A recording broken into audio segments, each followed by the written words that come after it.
All right, sir. Your thoughts. No, I don't care if you could homer it up. For all I care. Those guys were dynamite in the game. Ingram, Baycott. I thought Cadeau was dynamite too. Your thoughts on 93-84? I thought AG. First of all, great to see you again. I thought Carolina took the fight to them. I did not expect UNC to lose to Georgia Tech earlier in the week last week. That one, I didn't see that one coming. Nobody did, but honestly, who cares? Right? Well, what I'm saying is that I thought if UNC lost before they played Duke, they would lose at FSU just with the length. Yeah.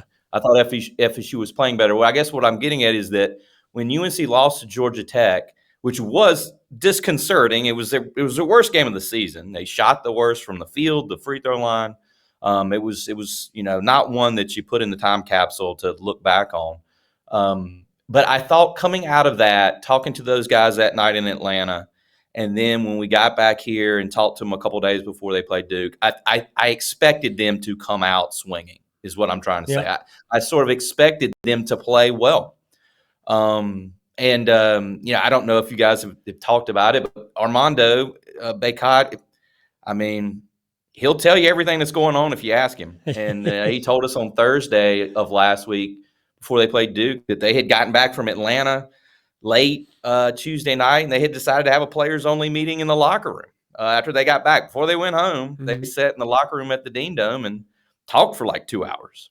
And I don't think it was an airing of grievances, and I don't think it was heated. I think they just had a conversation is the way it sounds. And I don't know, all those things sort of made me feel like you were going to sort of see the performance that they got on Saturday night. I thought that they were tenacious. I thought they were physical.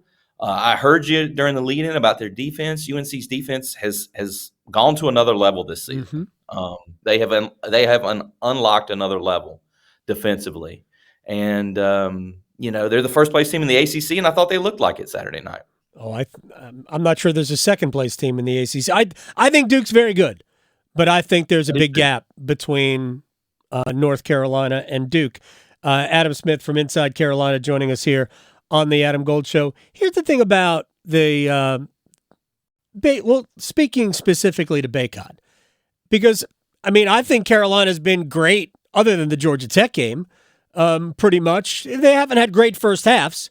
Right? Even at Florida State, wasn't great in the first half.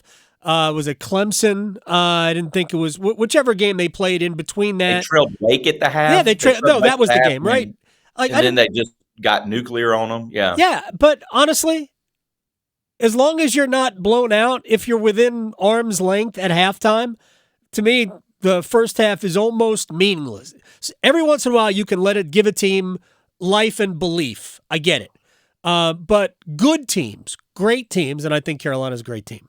You just reset. You have a mental reset at halftime, and then boom, you come out in the second half. That's what they did to Wake. That's what they did to Florida State. The Georgia Tech game, for me, was a throwaway. It won't matter a lick that they lost. It won't stop them from being a 1 seed. It's not going to stop them from doing anything they want to do.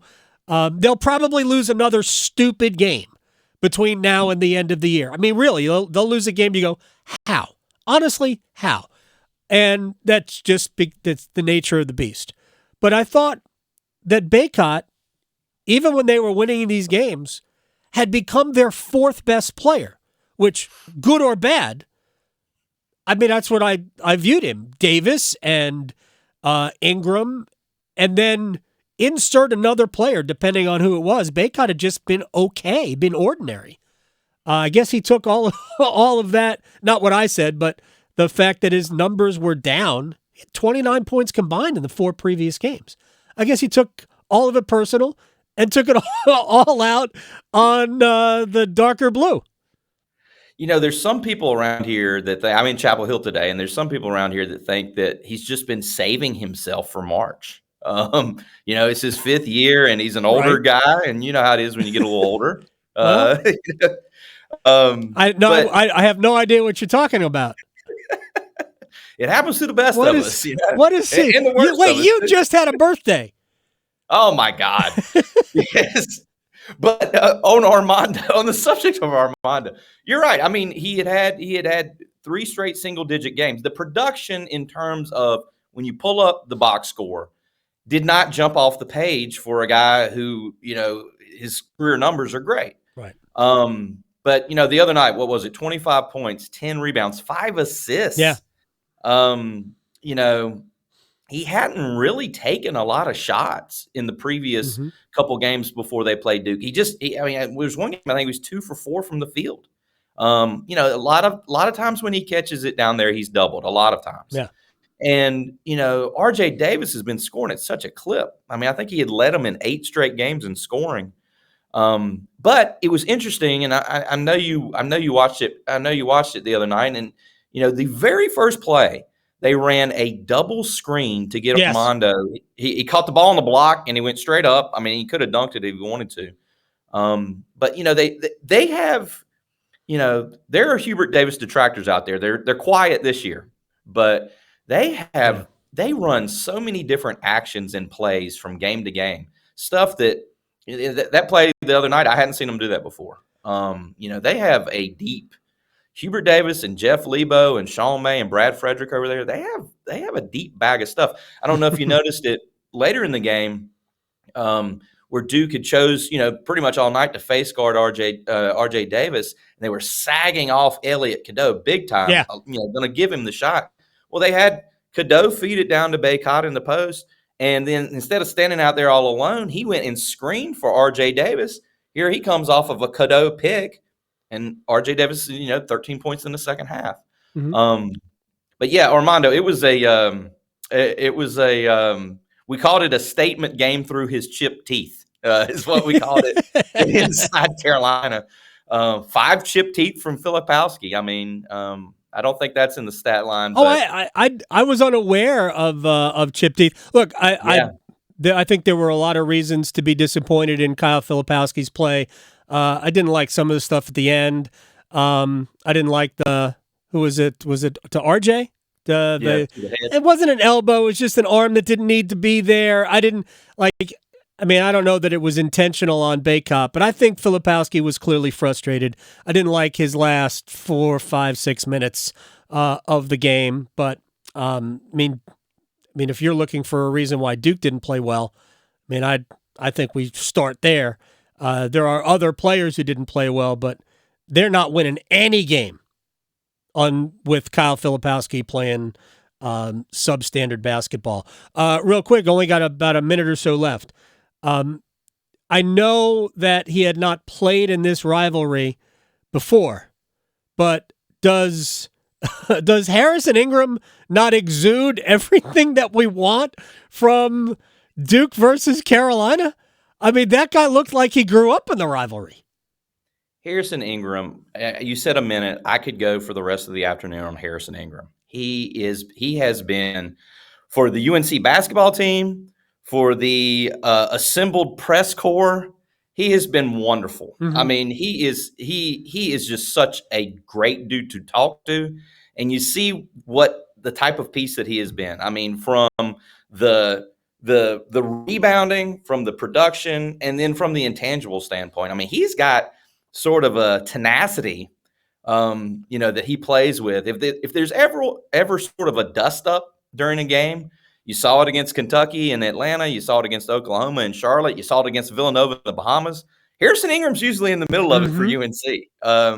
He does not mind getting chesty. And for a guy who went to Stanford, he's a dang genius as a human being. Right.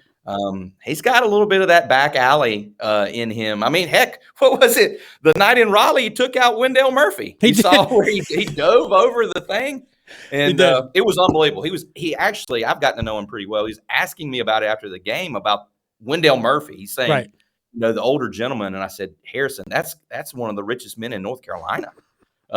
He's a benefactor of 2 schools. I mean, right. His name is on the football facility over there. And he's just dying. But it was his first taste of the rivalry, and he really took a big bite out of it, I would say, for your corny newspapery leads there. But, to finish the thought on it, I think, getting to know him, he has wanted this, AG. Like he has talked about wanting to play on stages like this, wanting to be a part of teams like this. He hasn't played in the NCAA tournament before. I know. There's a couple guys on this team, like a Cormac Ryan, like they want a season like UNC is putting together. You can feel it from them. And interestingly enough, some of these transfers like Harrison Ingram and Cormac Ryan have become the vocal leaders, and they weren't even here the last couple of years. We have to let you go, but I'm getting no, it's fine. It's fine. I'm getting Brady Manic vibes. Seriously, I'm getting Brady Manic vibes more from Ingram than from Ryan, but I think Ryan exhibits a lot of those traits as well. I do think those guys are helping to be leaders, and they are catalysts for this team. We will talk again very soon. Adam Smith, Inside Carolina. Adam_Smith_IC. Very similar. You have not quite as many underscores as Victoria in her Twitter, but it's very true. You're close. You're at least within one or two, I believe. She's a good role model to follow, obviously. Yes.